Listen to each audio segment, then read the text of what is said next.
اپنی زندگی کو مسیح یسوع پر تعمیر کریں۔ جب ہم یہ کہہ رہے ہوتے ہیں کہ اپنی زندگی کو یسوع مسیح پر تعمیر کرنا، اس کا مطلب یہ بنتا ہے کہ یسوع مسیح پر ڈیپینڈنٹ رہنا۔ ہماری اس زندگی میں ہمیں اپنی زندگی کو اس جگہ پر تعمیر کرنا چاہیے جو مضبوط ہو۔ جس طرح سے ہم اپنی زندگی میں دیکھتے ہیں کہ بلڈنگ کی اسٹرینتھ اس چیز پر انحصار کرتی ہے کہ وہ کس چیزوں سے بنی ہے، اور کسی بلڈنگ کی اسٹرینتھ اس چیز پر بھی انحصار کرتی ہے کہ وہ کس جگہ بنائی جا رہی ہے۔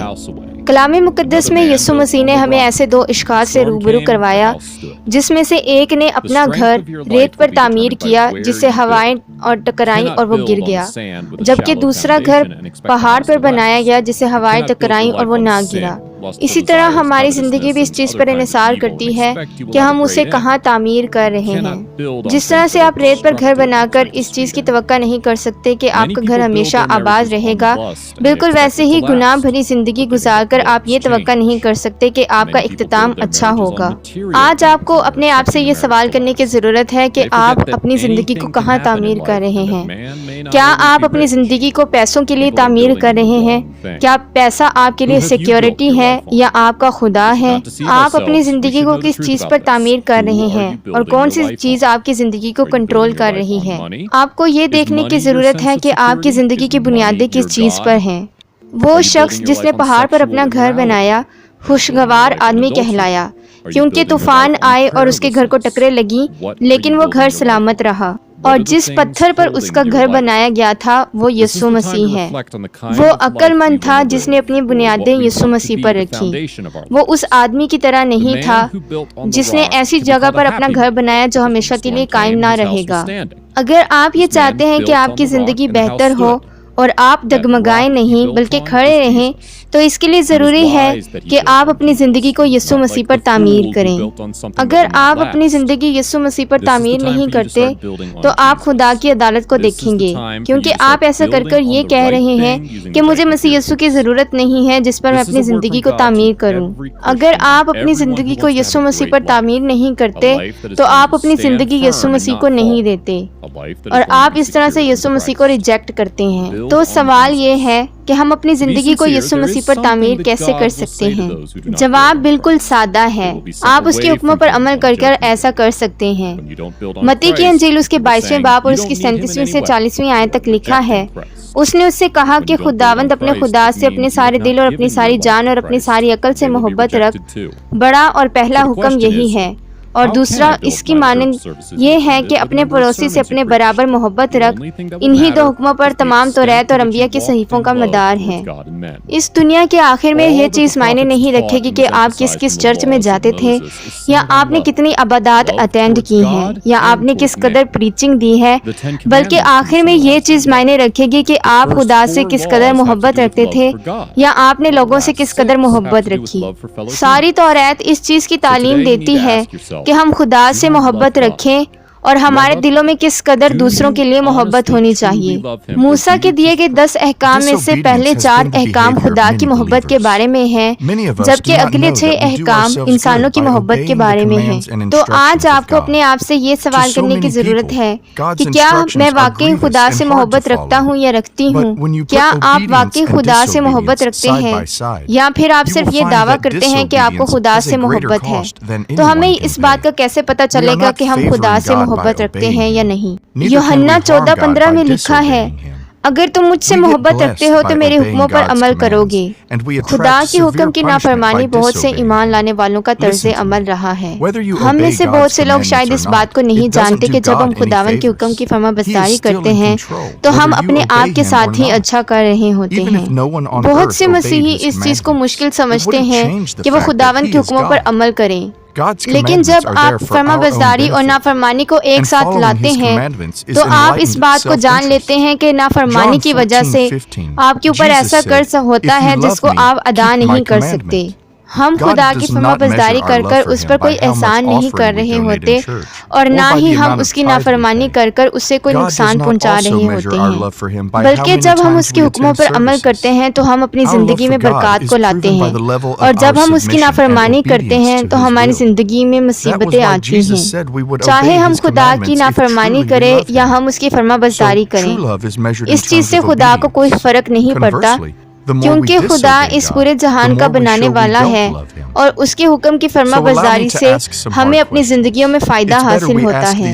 جیسا کہ خدا کے کلام میں لکھا ہے، اگر تم مجھ سے محبت رکھتے ہو تو میرے حکموں پر عمل کرو۔ خداوند اپنی محبت کو اس طرح سے نہیں ناپتا کہ ہم کتنا چندہ دیتے ہیں یا ہم کتنی شکر گزاریاں گزارتے ہیں، اور نہ ہی خدا ہماری محبت کو اس چیز سے ناپتا ہے کہ ہم کتنی مرتبہ چرچ سروس کے لیے گئے ہیں، بلکہ خدا اس چیز کو دیکھتا ہے کہ ہم نے خود کو کس قدر اس کے اندر سبمٹ کیا ہوا ہے یا پھر ہم کس قدر اس کی فرما برداری کرتے ہیں۔ تو جیسا یسوع مسیح نے کہا کہ اگر ہم اس سے محبت رکھتے ہیں تو ہم اس کے حکموں پر عمل کریں گے، تو آپ اس چیز کا اندازہ اس سے بھی لگا سکتے ہیں۔ اگر آپ خدا کی فرما برداری کرتے ہیں تو آپ اس سے محبت رکھتے ہیں، اور اگر آپ اس کے نافرمان ہیں تو آپ اس سے محبت نہیں رکھتے۔ یسوع مسیح نے ہمیں پہلا حکم یہ بتایا جس پر انبیاء بھی عمل کرتے تھے، یعنی اپنے سارے دل اور اپنی ساری جان اور اپنے سارے دل سے خدا سے محبت رکھو۔ آپ صرف منہ سے ہی یہ نہ کہیے کہ مجھے خدا سے محبت ہے، بلکہ اپنی زندگی سے اس چیز کو ثابت کیجیے کہ آپ کو واقعی خدا سے محبت ہے۔ خدا سے وہ لوگ محبت رکھتے ہیں جو اس کے حکموں پر عمل کرتے ہیں، کیونکہ پہلا حکم یہی ہے کہ ہم اس سے محبت رکھیں، اور اس کے لیے ضروری ہے کہ ہم اس کے حکموں پر عمل کریں۔ ہم یہاں اس چیز کے بارے میں بات نہیں کر رہے کہ آپ کس قدر چرچ جاتے ہیں یا آپ کو کس قدر کلام کی نالج ہے، بلکہ یہاں خدا سے محبت کے بارے میں بات ہو رہی ہے۔ اگر آپ اس سے محبت رکھتے ہیں تو آپ اپنی زندگی کو اس پر تعمیر کر سکتے ہیں۔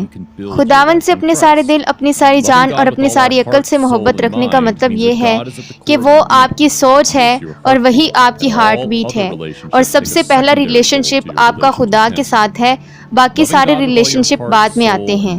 جب آپ اپنی نظریں اپنی زندگی سے اور اپنے ارد گرد کی چیزوں سے اٹھا کر خدا پر لگاتے ہیں تو آپ اس چیز کو پاتے ہیں کہ خدا نے آپ کے لیے کیا کچھ کیا ہے۔ آپ اس چیز کو پائیں گے کہ اس نے آپ سے تب بھی محبت رکھی جبکہ آپ گنہگار تھے اور آپ نے اس کے حکموں کی نافرمانی کی۔ آپ میں سے بہت سے لوگ خدا کی چیزوں اور خدا سے محبت میں کنفیوز ہیں۔ اگر آپ صرف اپنے چرچ سے محبت رکھتے ہیں یا اپنے چرچ کی ورشپ سے محبت رکھتے ہیں تو اس کا مطلب یہ نہیں بنتا کہ آپ خدا سے بھی محبت رکھتے ہیں۔ اگر آج آپ سے یہ سب چیزیں چھن جائیں تو آپ خدا کو بھی بھول جائیں گے، جبکہ خدا سے محبت کا مطلب یہ ہے کہ آپ خدا سے محبت رکھیں اور اس سے جانیں کہ وہ کون ہے اور اس نے آپ کو کس طرح سے آزاد کیا اور اس نے آپ کو کس طرح سے نجات بخشی۔ جب ہم خدا سے محبت رکھیں گے تو ہم اس کے لیے ایسی چیزیں کریں گے جو اس کے چہرے پر مسکان لائے۔ ہم خود کو پاک بنانے کی کوشش کریں گے، ہم دوسروں کو بھی کلام کی خوشخبری سنائیں گے تاکہ وہ بھی بچائے جائیں، کیونکہ خدا نے دنیا سے ایسی محبت رکھی کہ اس نے اپنے اکلوتے بیٹے کو بخش دیا تاکہ جو کوئی اس پر ایمان لائے ہلاک نہ ہو بلکہ ہمیشہ کی زندگی پائے۔ اور خدا یہ چاہتا ہے کہ زیادہ سے زیادہ لوگ بچائے جائیں اور اس کی بادشاہت میں اس کے ساتھ ہوں۔ اگر کوئی صرف معجزات کرتا ہے اور وہ یہ کہتا ہے کہ وہ خدا سے محبت رکھتا ہے تو ایسا نہیں ہے، کیونکہ اس کے معجزات سے خدا کی محبت ظاہر نہیں ہوتی۔ متی 7:21 میں لکھا ہے، جو مجھ سے اے خداوند کہتے ہیں ان میں سے ہر ایک آسمان کی بادشاہی میں داخل نہ ہوگا مگر وہی جو میرے آسمانی باپ کی مرضی پر چلتا ہے۔ اور دوسرا بڑا حکم یہ ہے کہ ہم اپنے پڑوسی سے اپنی مانند محبت رکھیں۔ آپ کا پڑوسی صرف وہی نہیں ہے جو آپ کے ساتھ رہتا ہے، بلکہ آپ کے پڑوسی وہ سبھی لوگ ہیں جن کو مدد کی ضرورت ہے۔ ہم کلام مقدس میں دیکھیں گے کہ یسوع مسیح نے پڑوسی کے بارے میں کیا کہا۔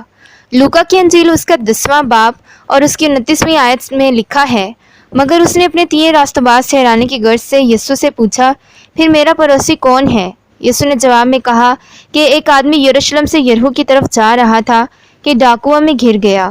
انہوں نے اس کے کپڑے اتار لیے اور مارا بھی اور ادھموا چھوڑ کر چلے گئے۔ اتفاقاً ایک کاہن اسی راہ سے جا رہا تھا اور اسے دیکھ کر کترا کر چلا گیا۔ اسی طرح ایک لاوی اس جگہ آیا، وہ بھی اسے دیکھ کر کترا کر چلا گیا۔ لیکن ایک سامری سفر کرتے کرتے وہاں آ نکلا اور اسے دیکھ کر اس نے ترس کھایا اور اس کے پاس آ کر اس کے زخموں کو تیل اور مے لگا کر باندھا اور اپنے جانور پر سوار کر کے سرائے میں لے گیا اور اس کی خبر گیری کی۔ دوسرے دن وہ دینار نکال کر بٹیارے کو دیے اور کہا، اس کی خبر گیری کرنا اور جو کچھ اس سے زیادہ خرچ ہوگا میں پھر آ کر تجھے ادا کروں گا۔ ان تینوں میں سے اس شخص کا جو ڈاکوؤں میں گر گیا تھا تیری نسبت میں کون پڑوسی ٹھہرا؟ اس نے کہا، وہ جس نے اس پر رحم کیا۔ یسوع نے اس سے کہا، جا تو بھی ایسا ہی کر۔ بائبل ہمیں یہ سکھاتی ہے کہ ہمارے ارد گرد جو بھی لوگ ہیں وہ سب ہمارے پڑوسی ہیں اور ہمیں ان سے اپنی مانند محبت رکھنی ہے۔ بائبل اس چیز کی گواہ ہے کہ جب یسوع مسیح اس زمین پر تھا تو اس نے سب کے ساتھ بھلائی کی، اور ویسے ہی ہمیں بھی سب کے ساتھ بھلائی کرنی ہے۔ اگر ہم اپنے ارد گرد کے لوگوں کے ساتھ محبت رکھتے ہیں تو ہم ان کے خلاف گناہ نہیں کریں گے۔ کیا آپ ان لوگوں سے پیسہ چرا سکتے ہیں جن سے آپ محبت رکھتے ہیں؟ بالکل ویسے ہی اگر ہم خدا سے محبت رکھتے ہیں تو ہم اس کے حکموں پر عمل کریں گے۔ پہلا یوحنا 5:3 میں لکھا ہے، اور خدا کی محبت یہ ہے کہ ہم اس کے حکموں پر عمل کریں، اور اس کے حکم سخت نہیں۔ اور آپ اپنے ہمسائے کو خدا کا کلام سنا کر اپنی محبت کو ظاہر کر سکتے ہیں۔ آج کے کلام کے وسیلہ سے خداوند ہم سبھی کو برکت دے، آمین۔